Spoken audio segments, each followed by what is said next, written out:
I want to ask all the voters of Kenya, all the voters in this constituency, voters in different places where we have by-elections in wards and constituencies and counties, that please exercise your right peacefully. Once you vote, go home. There is no business that you are protecting any vote. We will not allow loitering around polling stations in the name of protecting votes or canvassing.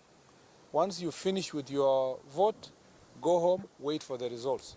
In any case, there is no value in going to loiter around a tallying center because elections end in a polling station and the results are already known and they are protected. You don't have to carry them physically to the tallying center. It can be tallied anywhere and it can be announced anywhere. It doesn't have to be that you're going to interfere with the tallying center for you to get anything. You get nothing. With the technology applied in elections now, you know that the polling station is the final station. So you can't tell us that you're waiting at a tallying center to protect our vote. There's nothing to protect. The vote ends at the polling station and it is counted and announced in the polling station.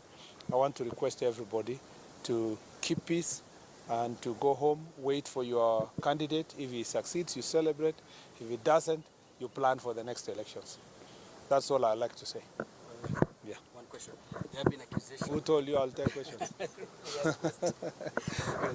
There have been concerns of allegations, let me say that, from the opposition that security agencies have taken a partisan position. A case in point is what happened in Narok. The opposition claims that the police were involved in stopping them holding the final rally. What is your response on that? It is expected, of course, that some people make just allegations, and those are unsubstantiated allegations.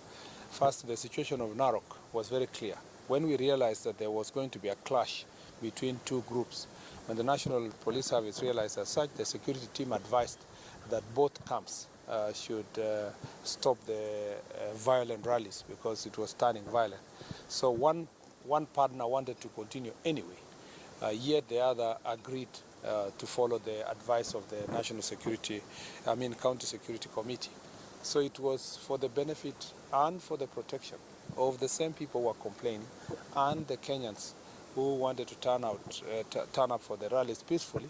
We were protecting them against the violent confrontation what was going to ensue because of this very same issue that I've told you, that some people were mobilizing young people to engage in acts of violence so that then they can blame in the police service.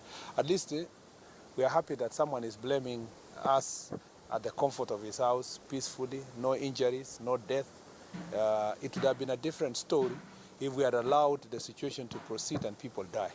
People would have asked, where was the intelligence, where were the security, why did security take preventive action?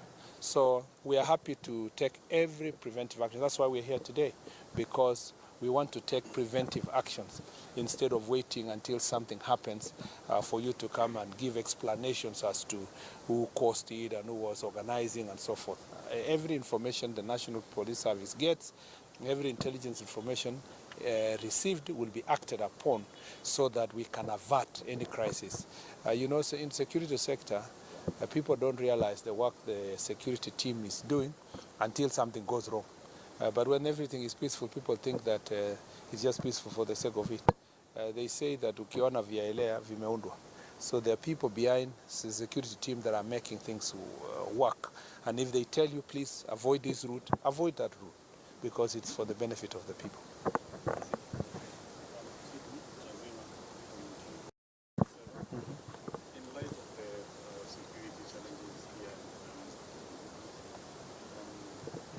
Yes, that's why we're happy to communicate through this medium. We want to assure the people of Kenya and people of Kasipul and the other polling areas in Ugunja, in Malava, all the way, Magarini, Mbeere North, Dagoretti, not Dagoretti, but Kariobangi,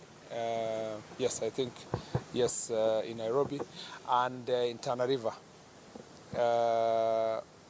We want to assure them that we are coming out for your good. Even if you see police officers tomorrow and that is the message I want the people of Kasipul to know. If we see areas where their police are patrolling, heavy police presence, police vehicles, it's because it's for your own good. It's better to see the police than to see the goons. So areas where we fear that there would be planned, some people will have planned violence, or where people are planning chaos, we would like to deploy as many police officers as possible. So we want to forewarn our people to appreciate that there might be cases where in some areas you will see heavy police presence. It is not there for against the people. It's for your own good, to guarantee your right to vote and to make sure that you have a peaceful environment for you to exercise your constitutional right. I will take the last two. I think the lady and yourself. Yes, yeah. So there was okay.